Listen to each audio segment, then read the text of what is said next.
बिहार में मोकामा और गोपालगंज उपचुनाव का रिजल्ट टाई होने के बाद अब कुढ़नी पर सबकी निगाह है। ये सीट महागठबंधन और एनडीए के लिए प्रतिष्ठा का विषय बन गया है। महागठबंधन की ओर से जेडीयू के कोटे में सीट जाने के बाद अब सियासी गलियारे की नजर बीजेपी पर टिक गई है। बीजेपी की ओर से अब तक प्रत्याशियों के नाम पर मुहर नहीं लगने से मुकेश सहनी ने भी अपना पत्ता पूरी तरह से नहीं खोला है। ऐसे में मुकेश सहनी की नाव किस ओर रुख करेगी, बीजेपी के पत्ता खोलने के बाद ही क्लियर हो पाएगा। दूसरी ओर महागठबंधन के लिए सबसे संकट बनी ओवैसी की पार्टी की ओर से भी अभी तक क्लियर नहीं किया गया है कि कौन प्रत्याशी होगा। हालांकि यह भी फाइनल है कि 24 से 36 घंटे के अंदर ही यह तय हो जाएगा कि किस दल से कौन प्रत्याशी होंगे। दरअसल एनडीए टूटने के बाद उपचुनाव वाली ये तीसरी सीट है। मोकामा में आरजेडी ने परचम लहराया तो गोपालगंज सीट पर बीजेपी ने गिरते पड़ते कब्जा जमा लिया।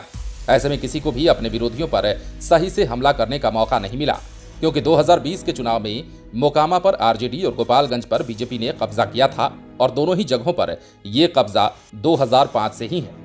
लेकिन नया मामला कुढ़नी सीट का है। कुढ़नी सीट पर 2020 में आरजेडी ने कब्जा जमाया और यहां से महज 2 साल में ही आरजेडी से चुनाव जीते अनिल सहनी की विधायकी चली गई और एक बार फिर से उपचुनाव की नौबत आ गई है।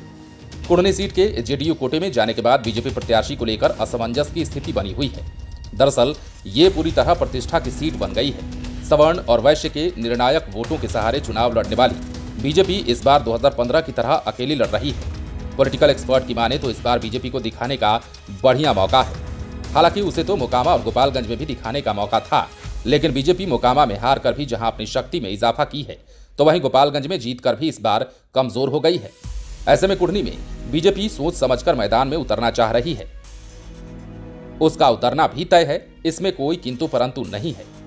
दरअसल कहा जाता है कि दूध का जला छाछ भी फूंक फूंक कर पीता है, और यही बात बीजेपी के साथ भी है।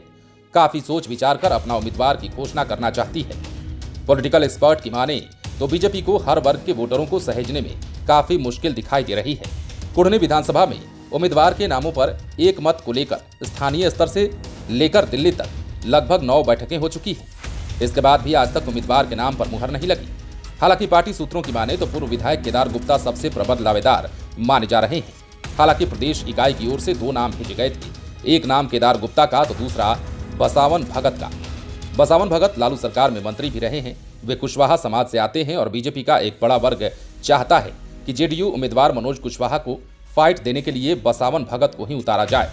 सूत्रों की माने तो उम्मीदवार को लेकर दिल्ली में ही नाम पर फाइनल मुहर लगने वाली है।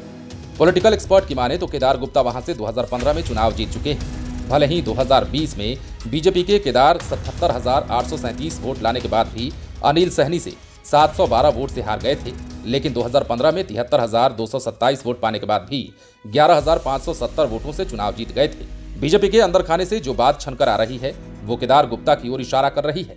सूत्रों का तो यहां तक कहना है कि कुढ़नी को लेकर बीजेपी भले कितने ही माथापच्ची कर ले, लेकिन अंतिम सहमति पूर्व विधायक केदार गुप्ता के नामों पर ही लगने की संभावना है। पार्टी के लोग जीत का गणित भी समझाते हैं। कहते हैं कि कुढ़नी में सवर्ण, वैश्य समेत अन्य कैडर वोटों का समीकरण बीजेपी के पक्ष में है, इसलिए इस बार बीजेपी आसानी से चुनाव जीत लेगी।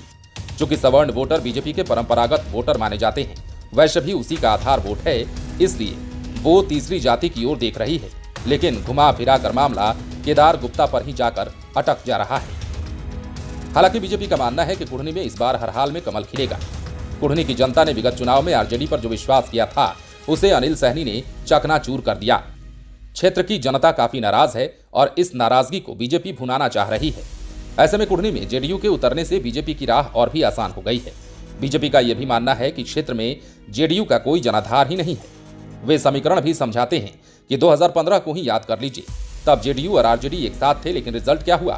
तब जीत बीजेपी को मिली थी। बीते चुनाव में जेडीयू बीजेपी के साथ थी तो आरजेडी जीत गया था, यानी जेडीयू जिस खेमे में होती है वो हार जाता है। इस बार भी यही इतिहास खुद को दोहराने वाला है। बीजेपी का यह भी कहना है कि इस उपचुनाव में जेडीयू को अपनी हैसियत का पता चल जाएगा। वहीं जेडीयू का भी अपना दावा है, अपना समीकरण है, वो भी जीतने की बात कह रहा है।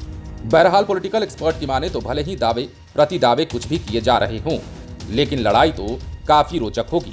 मोकामा और गोपालगंज विधानसभा उपचुनाव के बाद अब सभी सियासी दल कुढ़नी विधानसभा उपचुनाव में कूद पड़े हैं और दोनों जगहों के टाई मैच ने बेशक कुढ़नी विधानसभा की लड़ाई को दिलचस्प मोड़ पर लाकर खड़ा कर दिया है।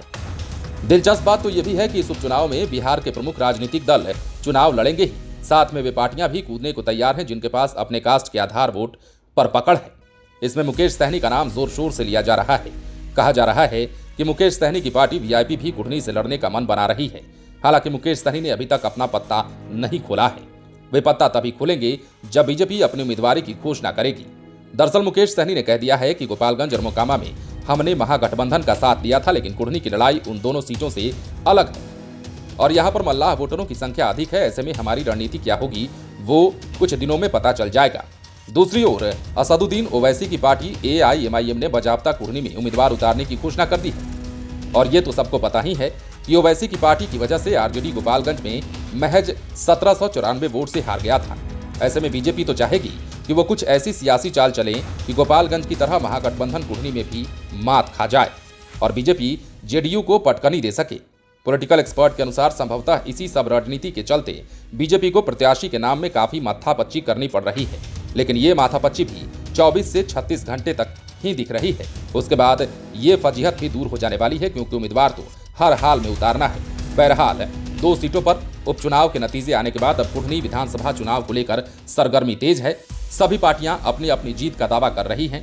बीजेपी ने पत्ता जरूर नहीं खोला है, लेकिन आने वाले दिनों में मुकेश सहनी के साथ साथ बीजेपी और तमाम राजनीतिक पार्टियों के समीकरण का भी पता चल जाने वाला है। बने रहें लाइव सिटीज के साथ। यदि अब तक आपने हमारे YouTube चैनल को सब्सक्राइब नहीं किया है तो सब्सक्राइब कर लीजिए ताकि हम आपको खबरों से अपडेट रख सकें।